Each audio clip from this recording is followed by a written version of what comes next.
Olá, minha gente, meu nome é Rogério Cavalcante. Neste canal, eu irei postar as aulas que eu gravei para as minhas turmas de graduação de Direito Civil.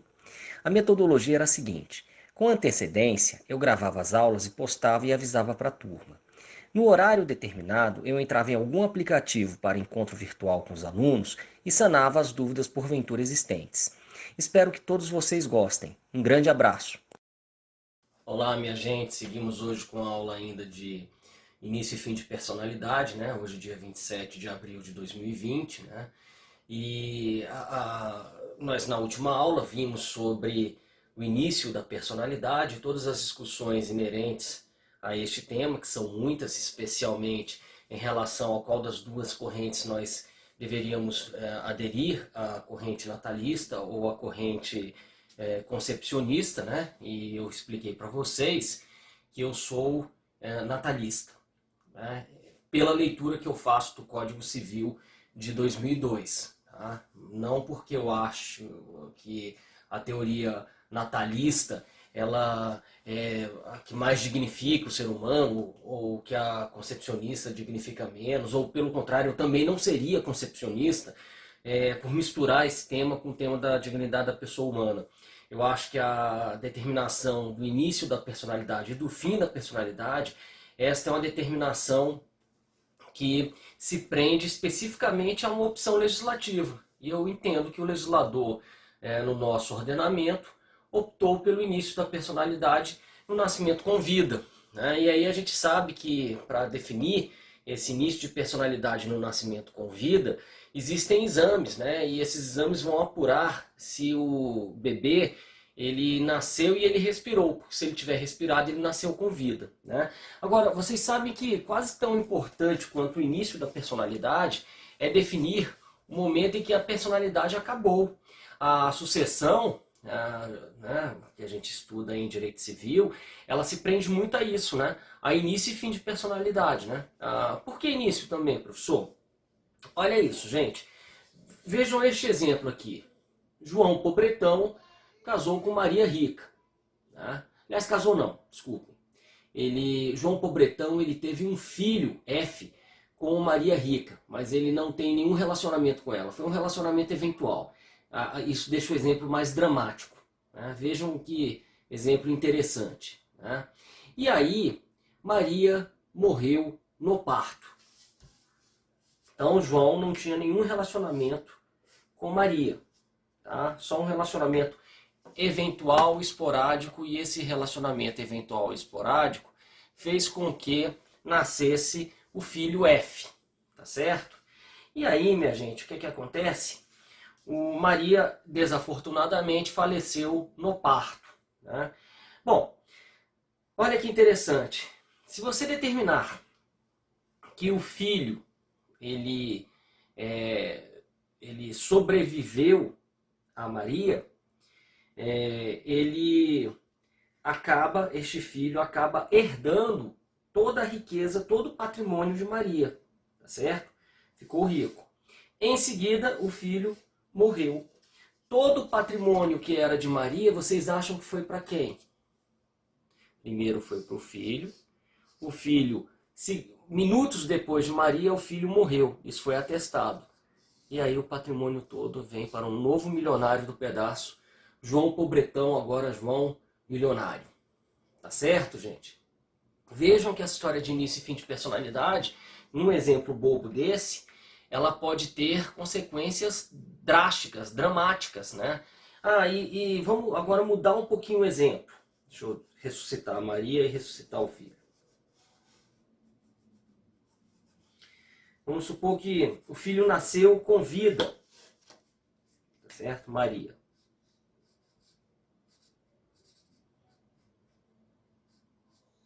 Maria Rica. Beleza. Aqui está o filho de novo. Pronto. Refiz o quadro. Aqui. Ok, minha gente? João Pobretão. Opa, faltou o filho. O filho aqui virou uma entidade metafísica. Pronto.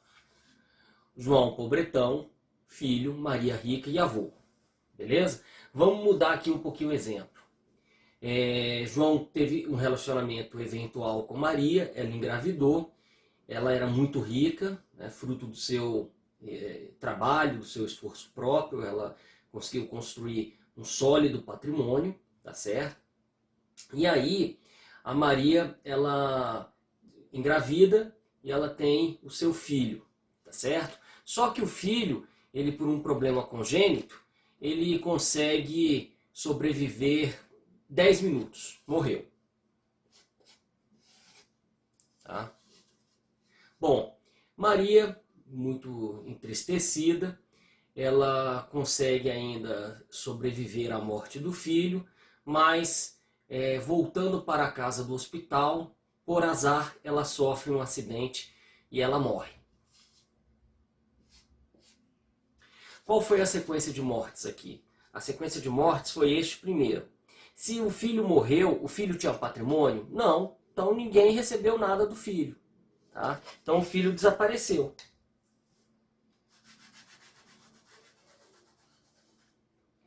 Depois morreu quem? Maria Rica. Quando Maria Rica morre, quem é que herda? Gente, quem herda é o avô. Então vejam que o exemplo, por conta de um dia e da sequência de mortes, ele faz com que nós tenhamos a vida de João Pobretão alterada drasticamente. No primeiro exemplo, João Pobretão passava a ser milionário. Tá? No segundo exemplo, João Pobretão continua pobretão. Entendem? Então essa história de definir o início e o fim da personalidade, vocês já conseguem enxergar que isso é muito importante para o nosso direito. Tá? Sem dúvida. Mas, quando vocês entrarem ainda em direito das sucessões, aí vocês vão ter a plena convicção de que isso não é apenas importante, de que isto é essencial para determinados casos dramáticos que se desenham aí nos nossos tribunais Brasil afora. Beleza? Então tá. Então, o início da personalidade é no nascimento com vida, e aí você faz exames para você perceber que o bebê nasceu com vida, né? Para que ele respirou, né? Você vai apurar se houve entrada de ar nos alvéolos pulmonares e se ele nasceu com vida, se ele respirou. Se ele respirou, nasceu com vida, pronto, ele é pessoa. Né? Bom, e morrer? Gente, a morte, ela marca o fim da personalidade. A personalidade do ser humano o acompanha enquanto ele vivo for. Depois que ele morreu, ele perde a sua personalidade. Só que a morte, ela é um negócio que a gente acha que não traz muita dificuldade do ponto de vista jurídico, né? Mas ela traz algumas discussões interessantes, sim. Primeiro, quais são os tipos de morte que nós temos para o nosso direito? Né? Nós temos a chamada morte real, né, ou efetiva, que é aquela morte comprovada pela presença do cadáver. Essa é a morte real. Tá? Que é, aliás, a mais frequente. Tanto é essa obsessão que se tem normalmente para que se faça, né, para que se lavre a certidão de óbito, né, para que o sujeito ele tenha lá a prova. E essa certidão de óbito, ela traz, no finalzinho dela, vocês podem ver, ela traz a causa da morte, né? Então, e essa causa da morte, quando ela vem descrita lá na certidão de óbito, você tem plena convicção de que o cadáver existiu, de que o cadáver foi examinado, de que foi apontada qual a razão que levou à morte daquela pessoa. Isto na morte real ou efetiva. Algumas vezes, porém, as pessoas não encontram o corpo, né, do falecido, né? E aí nós temos que pensar no outro tipo de morte. Nós já até discutimos isso quando falamos sobre analogia. E esse outro tipo de morte é a morte presumida. E essa morte presumida, por sua vez, pode ser morte presumida com decretação de ausência ou morte presumida sem decretação de ausência. E é chegado o tempo de estudarmos todas essas espécies de morte. Pois bem, mas eu falava para vocês sobre a morte real, a morte efetiva, aquela que se apura mediante a presença do cadáver. Tá? Gente, pode parecer que isso não vai trazer nenhuma grande dúvida, nenhum grande questionamento, mas traz. Por exemplo, qual o momento exato da morte? E lembram-se desse iniciozinho de aula, há cerca de 9 minutos que eu mostrei para vocês, que você tem você tem grandes discussões que são travadas a partir disso. Quem morreu antes, quem morreu depois, né? Como é que funciona isso? né? E essa história de quem morreu antes, quem morreu depois, ela pode ser fundamental para você definir quem herda de quem, né? A depender da sequência da morte, o filho herda da mãe, depois passa para o pai. Ou se o filho morreu antes, a mãe herda do filho e não vai nada para o pai, naquele nosso exemplo do João Pobretão e da Maria Rica. Então você saber exatamente a hora da morte e o dia da morte é algo muito, muito importante para você definir quem é que herda de quem, qual é a norma aplicável àquela herança, porque no conflito de leis no tempo, o ordenamento jurídico que vai definir a sucessão é o ordenamento jurídico vigente ao tempo da morte do finado, né? Para ser redundante, né? Ao tempo da morte daquele que deixa o patrimônio em herança. E esta é a norma que vai regular a sucessão hereditária. Então, repito, é muito importante você saber quando o sujeito morreu. E aí nós temos uma outra discussão, e essa discussão ela não é tão frequente nos livros, mas ela existe, principalmente nos livros de medicina legal, é sobre o que determina exatamente a morte de um sujeito, né? É a parada cardiorrespiratória ou é a morte encefálica? Isso se coloca porque muitos autores de medicina legal dizem que a morte não é algo instantâneo. A morte é um processo que vai levando à falência múltipla de órgãos até que todo o seu funcionamento biológico seja interrompido, né?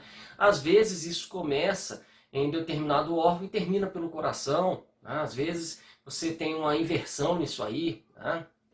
Mas há autores que defendem que o que seria o marco mesmo da morte, seria a irreversível falência dos órgãos. Tem gente que diz que quando ocorre já a morte encefálica, você já teria esse momento. Eu li um autor estrangeiro que dizia assim, você pode definir como marco da morte aquele que o médico aponta, né? Aliás, eu acho que eu até transcrevi isso aqui. Olha só, vamos ver aqui. Aqui. O Venosa, que é um autor brasileiro, que eu transcrevo aqui as palavras dele, ele entende que o sujeito, o marco da morte é a paralisação da atividade cerebral, né? Então, a resposta deve ser afirmativa. Quando a atividade cerebral se mostra irremediavelmente perdida, não se pode negar que existe morte. Pode o jurista considerá-la como tal? Ao que parece, a pergunta ainda levará algum tempo para ser respondida, mas nos inclinamos pela afirmativa, tá? Então nós temos autores que dizem, olha, eu acho que o marco da morte é a morte encefálica, né? Carlos Alberto Guerci, que é um autor argentino, e a legislação argentina nesse ponto é igual à brasileira, o Código Civil não define qual é o momento exato da morte real, né? A gente só diz que a personalidade termina com a morte, mas não diz quando a morte acontece.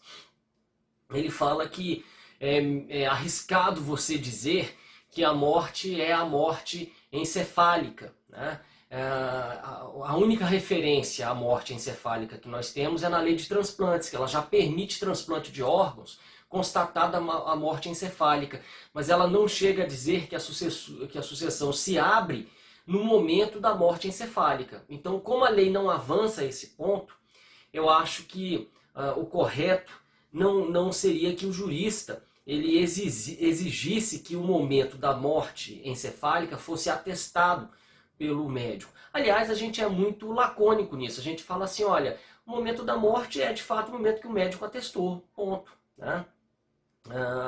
E aqui eu digo que a questão é de fato muito nebulosa, mas parece que o caminho mais seguro é esse, é você entender que a morte ela vai ser atestada adequadamente pelo médico e só a declaração de que houve morte encefálica não seria suficiente para você definir o momento da abertura da sucessão.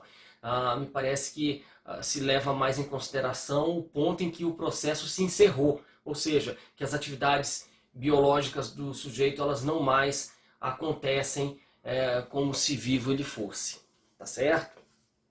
Então, me parece que não é apenas a morte encefálica que seria este marco, né, para o fim da personalidade. Eu acho que nós exigimos a falência múltipla de órgãos, né, e não só a questão dessa morte encefálica.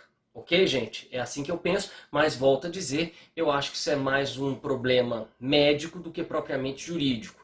Rogério, quando é que você considera que o sujeito morreu? Eu considero que o sujeito morreu no dia e na hora que o médico atestou. Eu acho que a informação constante do atestado de óbito, ela goza de presunção de veracidade. Então, por isso que isso não traz muitas discussões nos tribunais. Você não vai encontrar julgados em que há uma briga se a hora que foi lavrada da morte no atestado está diferente da hora da morte encefálica. Não, essa é uma discussão muito mais acadêmica do que prática. Então, do ponto de vista prático, eu posso dizer a vocês, acreditem nos médicos, se prendam à informação que os médicos lançaram lá na certidão de óbito. Tá? Trago apenas essa discussão para dizer que no direito brasileiro, alguns juristas já começam a discutir se o momento que deveria ser lavrado na certidão de óbito seria o da morte encefálica ou da completa falência dos órgãos. Eu me inclino pela última, que é a completa falência dos órgãos, mas é apenas uma inclinação, porque, volto a dizer, eu confio na informação médica e o atestado de óbito ele tem presunção de veracidade. Ok, minha gente? Tá certo? Então vamos, seguindo, né? Essa é a única forma de morte que nós temos, a morte real? Não, nós temos uma outra modalidade de morte, que é a morte presumida. Tá? Essa morte presumida ela pode ser de dois tipos. Ela pode ser uma morte presumida com decretação de ausência e uma morte presumida sem decretação de ausência. Tá? A primeira que o Código traz é a morte presumida sem decretação de ausência. Tá? E aqui eu transcrevo nesse texto que eu mandei para vocês o nosso glorioso artigo 7º. Deixa eu localizá-lo aqui.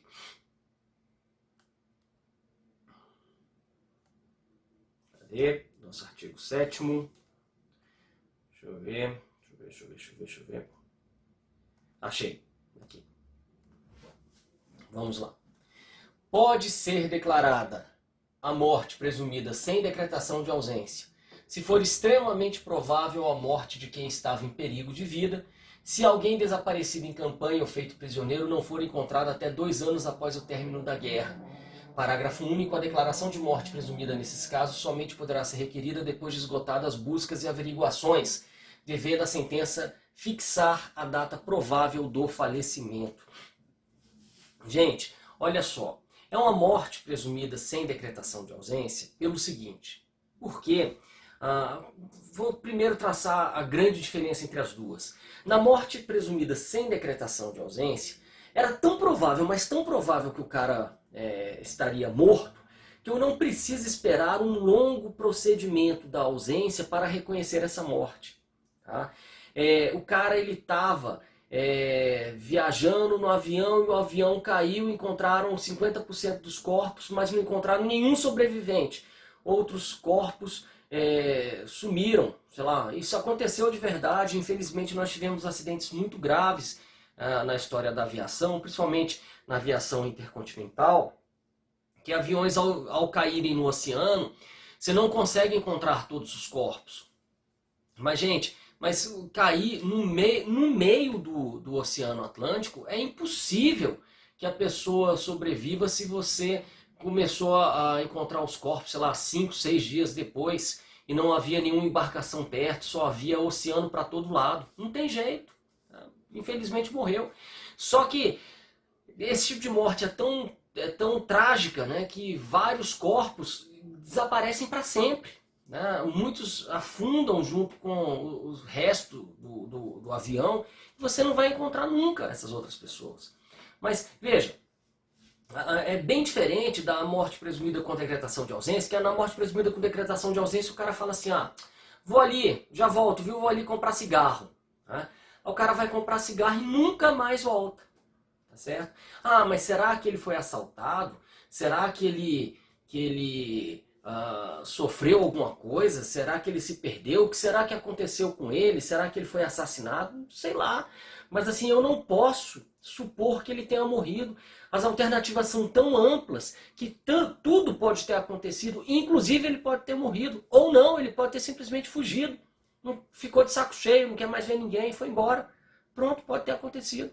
Quando eu tenho essa dúvida das múltiplas coisas que podem ter acontecido com o sujeito, porque ele desapareceu, o mais adequado é a morte presumida com decretação de ausência. Tá? Agora, quando eu não tenho dúvidas, pelas circunstâncias de que é extremamente provável que o sujeito faleceu numa tragédia, aqui eu vou me prender mais à morte presumida sem decretação de ausência. E quais são essas tragédias que a nossa lei traz? Ele diz assim, ó, pode ser declarada a morte presumida sem decretação de ausência, se for extremamente provável a morte de quem estava em perigo de vida. Em perigo de vida por quê? Porque estava no avião, e o avião caiu e morreu todo mundo, mas eu não encontrei o corpo do sujeito que eu estava procurando. Porque ele estava no local da erupção de um vulcão. Porque ele era um turista que estava visitando um país em que houve um tsunami, e esse tsunami matou mais de 100 mil pessoas, e eu não consegui, muitas foram enterradas em valas comuns, e eu não consegui encontrar o corpo do turista. Né? Mas eu tenho relatos fidedignos de que ele estava tomando banho, eu tenho câmeras do hotel filmando a ida dele à praia, e depois, 5 minutos depois, o tsunami. Né? Mas eu não encontrei o corpo dele.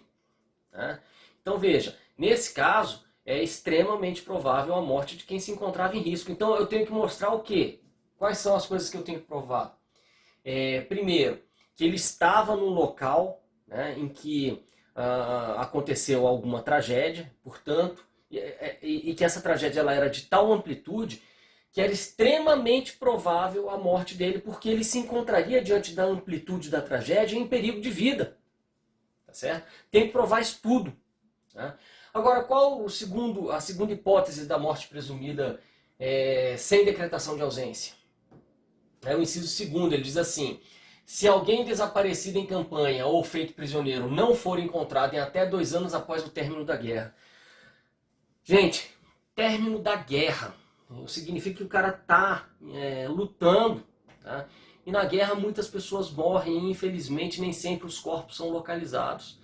Se a guerra acaba 2 anos depois do fim da guerra, o sujeito não voltou, é porque é extremamente provável a morte dele. Então não convém fazer a família passar por um outro sofrimento, que é esperar um tempão para passar por todas as etapas da ausência. E quais são essas etapas da ausência? A primeira etapa é a curadoria dos bens do ausente. A segunda etapa é a sucessão provisória, a terceira etapa é a sucessão definitiva, e só quando é aberta a sucessão definitiva é que eu presumo a morte desse sujeito. Então, minha gente, é errado eu deixar essas pessoas nesse limbo, então, sem que as famílias tenham direito a pôr um ponto final nessa história e a começar a trabalhar com a sucessão, né, hereditária dessa pessoa, né? Então, o Código Civil ele andou muito bem ao estabelecer hipóteses de morte presumida. Eu mostro que o nosso código ele se inspirou em outros códigos, né? Você tem aqui o Código Italiano, né? Ele diz assim, artigo 60 do Código Italiano: outros casos de declaração de morte presumida. Além dos casos indicados no artigo 58, pode ser declarada a morte presumida nos seguintes casos: quando alguém tenha desaparecido em operações bélicas, das quais tenha tomado parte, seja nas Forças Armadas, seja a elas associado, ou ainda as quais se tenha encontrado presente, sem que haja mais notícias suas, e tenham transcorrido 2 anos da entrada em vigor do Tratado de Paz, ou na falta deste, 3 anos a contar do fim do ano no qual cessaram as hostilidades. 2. Quando alguém foi feito prisioneiro pelo inimigo, ou por estar internado, ou ainda transportado para país estrangeiro, e havendo transcorrido 2 anos da entrada em vigor do Tratado de Paz, ou na falta deste, 3 anos a contar do fim do ano no qual cessaram as hostilidades, sem que se tenham tido notícias suas, após a entrada em vigor do Tratado de Paz, ou depois do término das hostilidades. 3º, quando alguém tenha desaparecido por um infortúnio e não se tenham mais notícias suas depois de 2 anos, a contar do dia do evento, ou se este dia não for conhecido, do final do mês, se nem o mês for conhecido do fim do ano no qual o infortúnio tenha acontecido. Os portugueses, por sua vez, dizem: tem-se por falecida a pessoa cujo cadáver não foi encontrado ou reconhecido, quando o desaparecimento se tiver dado em circunstância que não permitam duvidar da morte dela. Então, são hipóteses diferentes de chegar a um resultado parecido com o nosso código. Eu acho só que o código italiano, talvez porque a Itália foi um palco, né, de guerras recentes, né, e lá você teve lutas ferozes mesmo, né. Nós temos o artigo, o equivalente ao artigo 7º, nosso, salvo engano, é o 60 deles, ele detalha mais essa morte presumida em tempo de guerra. O nosso é mais lacônico, né? Ele diz assim: se alguém desaparecido em campanha ou feito prisioneiro não for encontrado em até 2 anos após o término da guerra, né? Eu acho que talvez a jurisprudência ela tenha que trabalhar com o significado que o Código Civil quis dar à guerra, não colocar apenas aquele significado de direito internacional, né? Talvez aqui, porque direito internacional guerra é um país contra o outro, né? Agora eu acho que a gente pode equiparar aqui a história da guerra a revoluções, a conflitos armados muito intensos, como por exemplo acontece na Síria, né? Você não tem tecnicamente uma guerra, mas se um cidadão brasileiro estiver lá envolvido nessa luta e desaparecer, eu acho que dá para você aplicar esse dispositivo aqui do artigo 7º do nosso Código Civil. Ok, minha gente? Então vão lá, bebam uma água, porque depois que a gente falar... antes de vocês beberem uma água, prestem atenção em outro detalhe importante só, esse aqui é bem legal. A declaração da morte presumida nesses casos somente poderá ser requerida depois de esgotadas as buscas e averiguações, devendo a sentença fixar a data provável do falecimento. Então não basta você simplesmente chegar e falar assim: houve morte presumida, né? Por isso que quando acontece uma tragédia, é tão importante que o Estado ele inicie as buscas e depois ele declare oficialmente que encerrou as buscas, porque o juiz só vai dar a certidão de óbito por morte presumida sem decretação de ausência quando o poder público oficialmente falar que as buscas estão encerradas. Ok, minha gente? Então vão lá, bebam água. Quando a gente voltar, a gente continua falando de morte, né? E aí a gente fala sobre morte presumida com decretação de ausência e a gente vai explicar como se dá este processo longo, né, em que se estabelece a ausência até você chegar do primeiro desaparecimento até o dia efetivo em que se declarou a morte presumida. Tá bom, gente? Então vamos lá, grande abraço. Pessoal, vamos seguir aqui então com a morte presumida. Se vocês olharem o artigo 6º do nosso Código Civil, ele vai falar sobre mortes, né? Ele vai falar sobre a morte presumida, que na hipótese de ausência, ela se entende ocorrida no momento da abertura da sucessão definitiva. Tá? Então, assim, a gente primeiro vai ter que entender que a ausência é um processo, é um procedimento, né, que vai se arrastando ao longo de anos e que vai culminar na decretação de uma etapa chamada sucessão definitiva. E esta etapa é quando eu presumo que o ausente está morto. Então a ausência ela tem, digamos assim, 3 etapas, né? Curadoria dos bens do ausente, sucessão provisória e sucessão definitiva.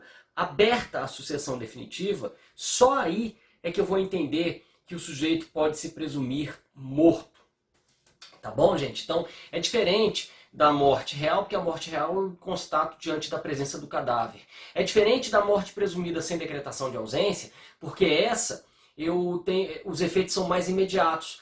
Uma vez encerradas as buscas, eu posso entrar com processo para pedir ao juiz que reconheça a morte presumida do sujeito com base no artigo 7º, que é uma morte presumida sem decretação de ausência. Eis que ele era extremamente provável a morte de quem se encontrava em risco, né?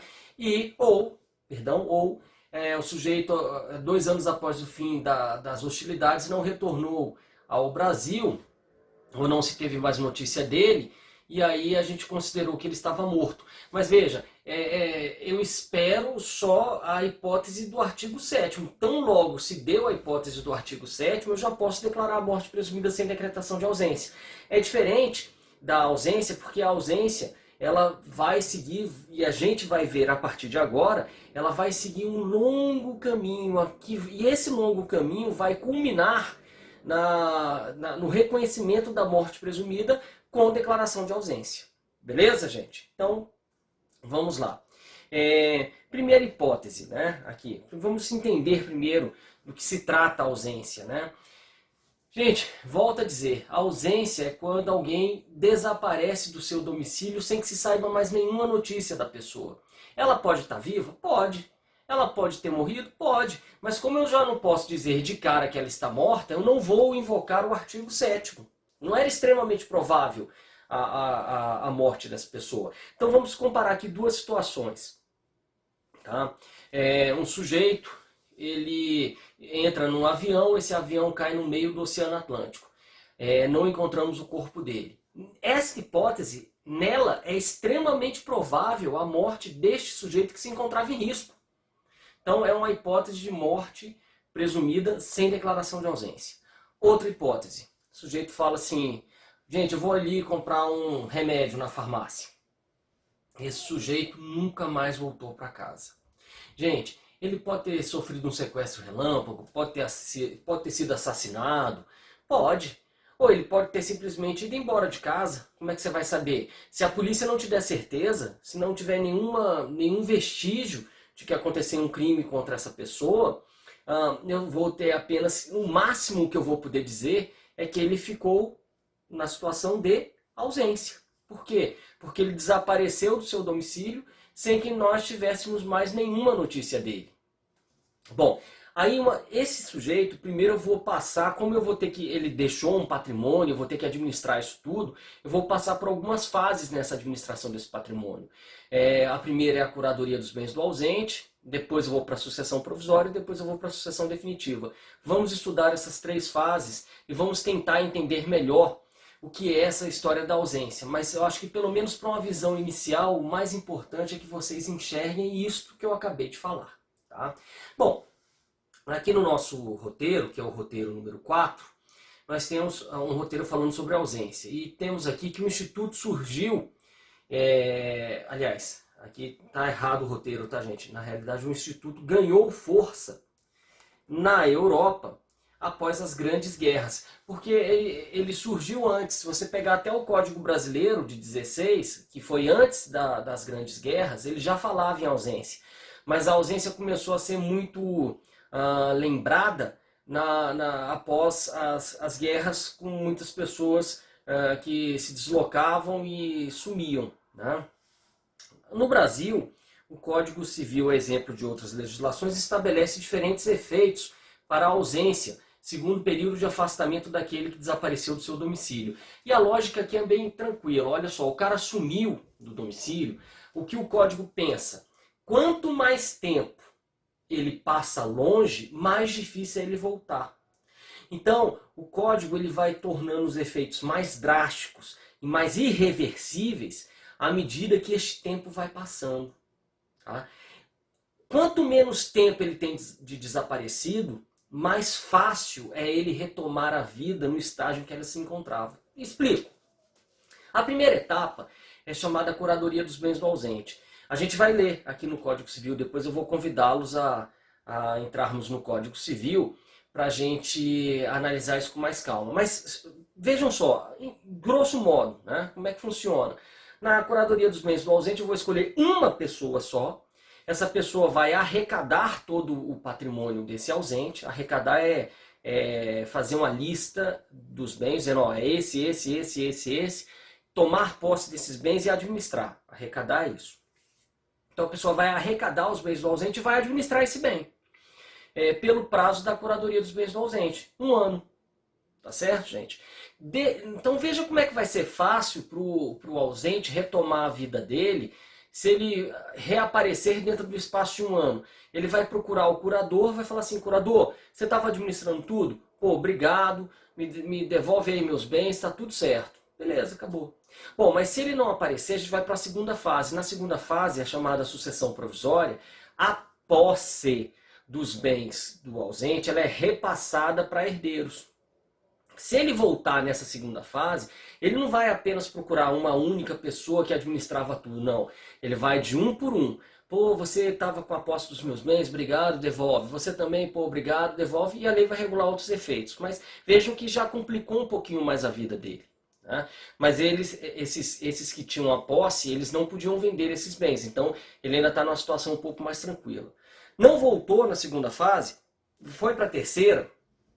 Qual é a terceira fase? A terceira fase é a sucessão definitiva. Na sucessão definitiva, os herdeiros já não têm apenas a posse, eles têm a posse e a propriedade dos bens. Eles podem vender esses bens e aí vai. Se ele retornar nos 10 anos que se seguiram a abertura da sucessão definitiva, ele vai retomar os bens no estado em que eles se encontrarem, né? Os existentes no estado em que se encontrarem, ou o valor adquirido pela alienação onerosa desses bens. Se ele voltar 10 anos depois de aberta a sucessão definitiva, ele não recupera mais nada. Então, o que é que eu quis mostrar para vocês com essa linha do tempo? Eu quis mostrar o seguinte. Deixa eu pegar aqui. Olha só. Aqui foi o dia zero da ausência. Curadoria dos bens do ausente, sucessão provisória, sucessão definitiva. Aqui 10 anos de sucessão. Tá, gente, aqui é o tempo. Vejam isso. Nesta primeira fase fica mais fácil ele recuperar todos os seus bens, porque estão todos na mão de uma única pessoa, que é o curador, que está administrando esses bens para ele. Nessa aqui, os bens estão sob a posse, apenas sob a posse, não sob a propriedade, de herdeiros provisórios, que não podem vender esses bens. Então ele vai recuperar todos os bens, mas vai ter que ir de um por um. Já dificultou um pouquinho mais a vida dele. Nesta terceira fase, os herdeiros já viraram proprietários. E se ele voltar nesses 10 primeiros anos da abertura da sucessão definitiva, ele vai ainda recuperar os bens no estado em que se encontrarem. Se ele voltar depois disso, ele não recupera mais, ele perdeu esses bens. Já Elvis para ele, entendeu? Quem mandou ficar longe tanto tempo, tá certo? Bom, isso aqui é um resumo do resumo, isso aqui é apenas uma visão generalíssima sobre a ausência, tá? Vamos seguir no nosso roteiro, e aí eu vou pedir para vocês, eu até vou fazer o seguinte, ó, eu vou abrir o Código Civil aqui, Google, vamos lá, Código Civil. Aí a gente vai vendo o roteiro e a gente vai seguindo o Código Civil também, tá? Ctrl F, da ausência. Tá? Vou deixar já aqui em ponto de bala, porque a gente vai alternando aqui os arquivos, né? Bom, então, dizia eu, a lógica que ampara essa opção é bastante óbvia. Quanto maior o tempo de afastamento, menores as chances de retorno do ausente, caminhando assim os efeitos do desaparecimento do estágio de máxima precariedade. É isso que eu quis dizer, máxima precariedade significa que é um estágio em que é muito fácil, os efeitos não são definitivos. Precário é o contrário de definitivo. Então os efeitos não são definitivos, eles são muito precários.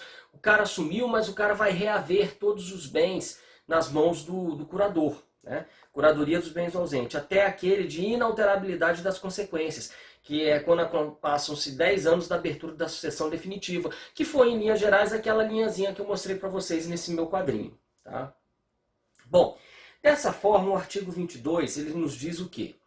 Ele nos diz que, desaparecendo uma pessoa do seu domicílio, sem dela haver notícia, se não houver deixado o representante ou procurador a quem caiba administrar os bens, o juiz, a requerimento de qualquer interessado ou do MP, nomear-lhe-á curador. Tá? Então é isso. E o que esse curador vai fazer, gente? Esse curador vai administrar o seu patrimônio. Tá? E vai ficar lá esperando, e vai lançar alguns editais, vai ficar publicando editais anualmente, desculpem, de meses em meses, durante esse 1 ano, para pedir para que o ausente volte, perguntando por ele. Né? Se ele não voltar, aí que o interessado peça a abertura da segunda fase, que é a sucessão provisória. E a gente vai ver isso depois. Tá? Então, mas o objetivo primário da curadoria, primário, não único, o objetivo primário da curadoria dos bens do ausente é você indicar um curador para tomar pé da situação rapidamente, arrecadar os bens, administrar esses bens, lançar editais em jornais de circulação falando volte Arlindo Orlando, não desapareça. Então o cara vai ficar tentando localizar o ausente e tocando a vida administrando o patrimônio. Administrando, tá certo, gente? Não é se apoderando, é administrando o patrimônio do ausente, aguardando a sua possível e eu diria até mesmo provável volta dentro desse período, ok? Mas aí, Rogério, você falou muito em administração de bens. É o cara que vai ficar administrando os bens do ausente. Mas por que eu falei isso? Aqui, ó, 22. Desaparecendo uma pessoa do seu domicílio, sem dela haver notícia, se não houver deixado representante ou procurador a quem caiba administrar-lhe os bens, o juiz, a requerimento de qualquer interessado ou do MP, declarará a ausência e nomear-lhe-á curador. Mas ele fala, ele frisa aqui, ó, não deixando representante ou procurador a quem caiba administrar-lhe os bens. Então parece que a ênfase principal aqui do código é justamente você definir alguém para administrar os bens desse ausente, para tocar a vida dele enquanto ele está desaparecido do seu domicílio.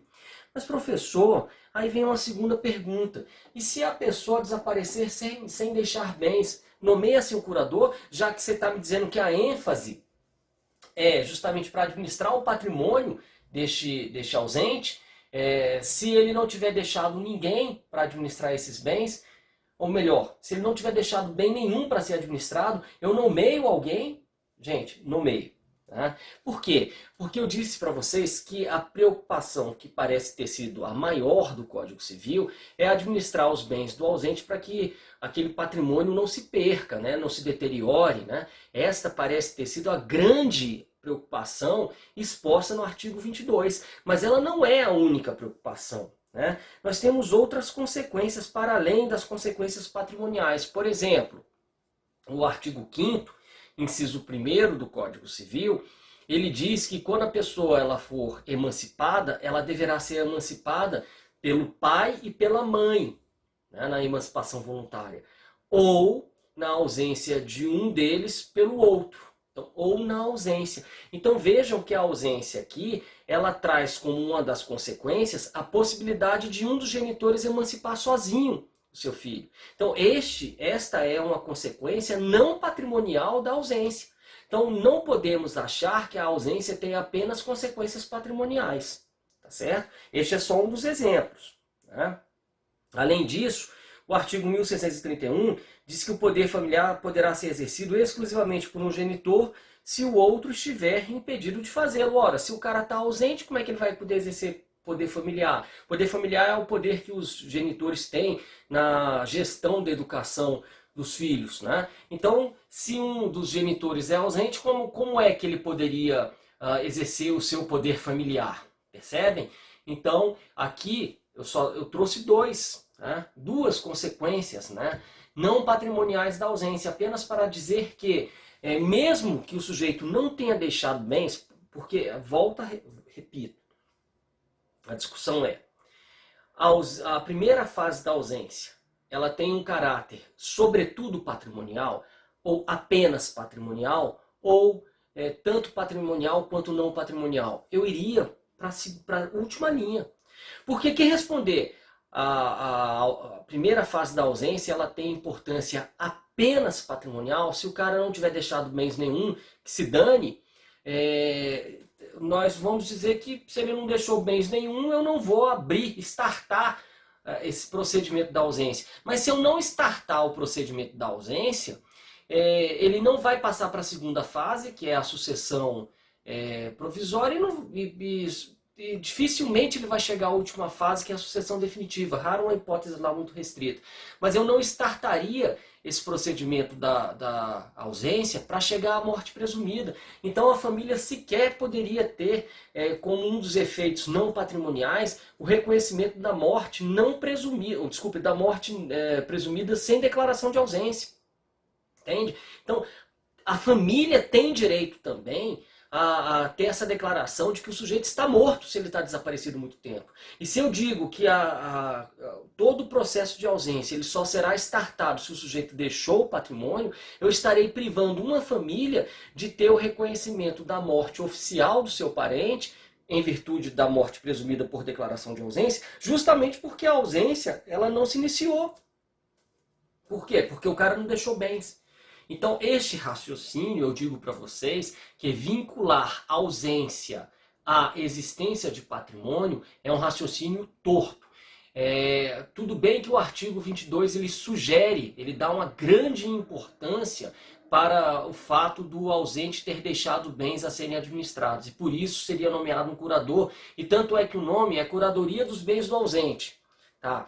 Mas não significa dizer que a questão patrimonial de administração de bens ela seja a única, e nem significa dizer que eu só possa declarar ausência se o sujeito tiver deixado patrimônio. E tem mais um argumento do ponto de vista lógico.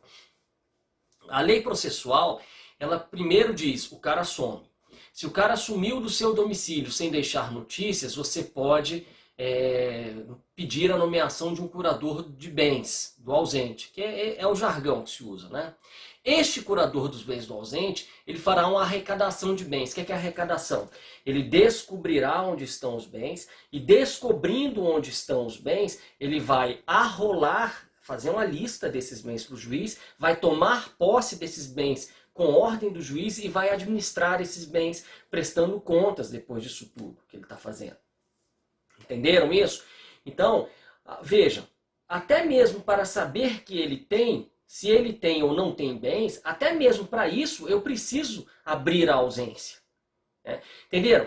Porque, gente, acreditem em mim, existem autores que falam assim, se o cara não deixou bens, azar o dele, não se passa por todo esse procedimento da ausência. Para que eu vou declarar a curadoria dos bens do ausente se ele não deixou bens? Mas aí o sujeito está com a visão puramente patrimonial e ele esquece que o Código Civil traz outros efeitos para a ausência que não patrimoniais. E dois, eu só posso dizer efetivamente que ele não tem bens quando eu nomear um curador e esse curador ele tentar procurar bens de todas as formas e não encontrar. É o curador que vai oficialmente dizer para o juiz, seu juiz, eu fui nomeado para encontrar bens para esse ausente e não existem esses bens. Entenderam isso? Bom, feito isto, eu quero dizer para vocês que a ausência ela não tem como pressuposto a existência prévia de bens. Eu posso declarar a primeira aberta, esse procedimento legal, essas fases legais da ausência, passar para a primeira etapa, que é a curadoria dos bens do ausente, ainda que o ausente aparentemente não tenha bens. Porque só quem vai dizer efetivamente que ele não tem bens é o curador que foi nomeado pelo juiz após aberta essa primeira fase. Tá? Então, e essa primeira fase ela vai ser desnecessária se ele tiver deixado um procurador com poderes gerais para administrar a vida dele. Isso está no artigo 22. Desaparecendo uma pessoa do seu domicílio sem dela haver notícia, se não houver deixado o representante ou procurador a quem caiba administrar-lhe os bens, o juiz, a requerimento de qualquer interessado ou do MP, declarará a ausência e nomear-lhe-á curador. Beleza, gente? A gente viu então, aí a pergunta que se fazia precisa mesmo ter deixado bens para eu abrir essa etapa? A resposta é não. Né? Não, porque a ausência ela tem efeitos não patrimoniais. Então, mesmo que ele não tenha deixado bens, eu vou partir para essa primeira fase. E porque a ausência tem efeitos não patrimoniais. E segunda justificativa, porque eu só vou saber efetivamente que ele não deixou bens se eu partir para essa primeira etapa. Artigo 744. Declarada a ausência nos casos previstos em lei, o juiz mandará arrecadar os bens do ausente e nomear-lhes a curador na forma estabelecida na seção 6ª, observando-se disposto em lei. Isso aqui é um CPC. Então é aquilo que eu dizia. Ora, do ponto de vista lógico, primeiro eu tenho que abrir essa etapa judicial para depois nomear um curador, para depois saber se ele deixou bem. Então a pergunta é meio sem sentido. Se o cara não deixou bens, ele precisa de um curador? Precisa, porque só quem vai oficialmente dizer que ele não deixou bens é o curador. Ok? Artigo 744 do Código de Processo Civil transcrito. E não bastasse isso, ainda tem esse RESP 1016023, aqui do Distrito Federal, em que efetivamente o STJ disse, ainda que o sujeito não tenha deixado bens, ele precisa de um curador, porque os efeitos da ausência não são puramente patrimoniais. Beleza. E aí depois vocês vão poder ler. Vamos então só arrematar, como eu disse para vocês, olhando aqui o nosso glorioso Código Civil, lendo esses artigos que tratam sobre ausência. Vamos lá. Desaparecendo uma pessoa do seu domicílio, sem dela haver notícia, se não houver deixado o representante ou procurador a quem cabe administrar-lhe os bens, o juiz, a requerimento de qualquer interessado ou do MP, declarará a ausência e nomear-lhe-á curador. Já tínhamos discutido esse artigo. Né? Segundo artigo, que é o artigo 23. Também se declarará a ausência e se nomeará curador quando o ausente deixar mandatário que não queira ou não possa exercer ou continuar o mandato, ou se os seus poderes forem insuficientes. Né? Ou seja, eu disse que a nomeação do curador era dispensável se o sujeito ele não deixou... se o sujeito deixou um procurador, uma pessoa com a procuração com poderes para administrar. Mas se essa pessoa ela vem e diz, não quero exercer esse poder, ela tem essa liberdade, ela pode dizer, não quero ser procurador dele. Então, se ela, também se nomeará curador quando o ausente deixar o mandatário, que é o procurador, que não queira ou não possa exercer ou continuar exercendo o mandato. O sujeito sumiu, mas antes de sumir ele deixou uma procuração para o Zé da Esquina. Zé da Esquina, assim que ele sumiu, falou, não quero mexer com isso não quero ser procurador dele mais não. Aí o juiz vai ter que nomear um curador na mesma forma do artigo 22. Beleza? Artigo 24. O juiz que nomear o curador fixar-lhe-á os poderes e obrigações conforme as circunstâncias, observando no que for aplicável disposto a respeito de tutores e curadores. Então o juiz vai dizer o que é que ele vai fazer ou não. Vai haver um diálogo muito intenso entre esse curador de bens e o juiz. Por exemplo, às vezes o curador ele não é normal. O curador só administra, mas tem um bem que está se deteriorando muito rapidamente e que precisa ser vendido. O curador vai explicar para o juiz que, embora não seja normal, embora a função dele, curador, seja só administrar, aquele bem está se deteriorando numa velocidade muito grande, é melhor vender. E aí o juiz provavelmente vai autorizar a venda e vai mandar o curador depositar o dinheiro da venda em juízo, para ficar lá paradinho, para que esse dinheiro seja usufruído no futuro ou pelo próprio ausente quando retornar ou pelos herdeiros do ausente. Tá? E quem pode ser o curador? Artigo 25. O cônjuge do ausente, sempre que não esteja separado judicialmente, hoje o Código Civil, toda vez que fala em cônjuge, você também equipara o companheiro, o sujeito que vive em união estável. Tá? Vocês que estão no primeiro semestre, nós temos casamento e união estável. Tá? A união estável seria uma constituição de família não oficializada pelo matrimônio. Né? Muitas pessoas vivem como marido e mulher, mas não de papel passado. Esses são companheiros. Tá? Então, toda vez que o código falar em cônjuge, a jurisprudência tende a alargar isso também para o companheiro. Então, aqui ele fala o cônjuge do ausente, que poderia ser facilmente alargado também para companheiro, sempre que não esteja separado judicialmente, ou de fato por mais de 2 anos antes da declaração da ausência, será o seu legítimo curador. Em falta do cônjuge, a curadoria dos bens do ausente incumbe aos pais ou aos descendentes, nesta ordem, não havendo impedimento que os iniba de exercer o cargo. Entre os descendentes, os mais próximos precedem os mais remotos. Na falta das pessoas mencionadas, compete ao juiz a escolha do curador. Então, gente, veja que não é cônjuge, ascendentes e descendentes. Não é isso. Se alguém falar isso para vocês, estará errado. Vejam que a lei fala em cônjuge, pais. Tá? Porque aqui o Código Civil ele fez assim. Quem pode ser curador? Cônjuge. Mas não tem cônjuge, ou o cônjuge está separado de fato há 2 anos? Não tem. Então qual é a ordem? É pai. Vamos colocar um avô aqui. Primeiro, cônjuge, pais, descendentes. Aí vem filhos, netos, bisnetos, Tá? Vejam isso. Primeira escolha recairia sobre o cônjuge. Tá? Não deu cônjuge, vai para o pai. Ah, mas o pai, ele sumiu também, ou não pode, o pai, sei lá, não tem jeito do pai. Eu vou pro avô? Não, o avô está fora dessa jogada. Se não der o pai, aí eu só vou descendo. Primeiro filho, depois neto, depois o bisneto e assim vai.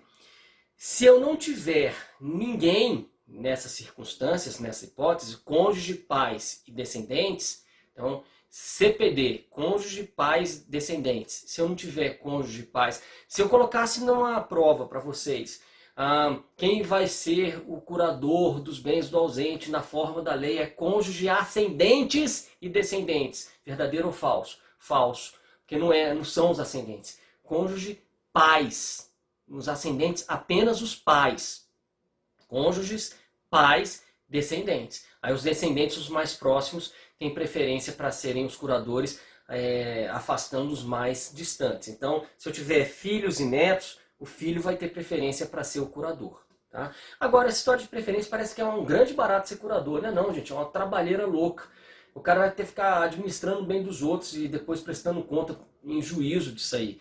Então não é um mar de rosas não, tá? Isso não é um troço assim que dá briga para a pessoa ser. Tá? Bom, depois nós temos o artigo 26, que já fala sobre sucessão provisória, e vamos encerrar a aula com ele, porque o artigo 26 diz: decorrido um ano da arrecadação dos bens. Então, ó, quanto dura a primeira fase? Cada vez que eu mudo de fase, o primeiro artigo da fase seguinte diz quanto durou o anterior.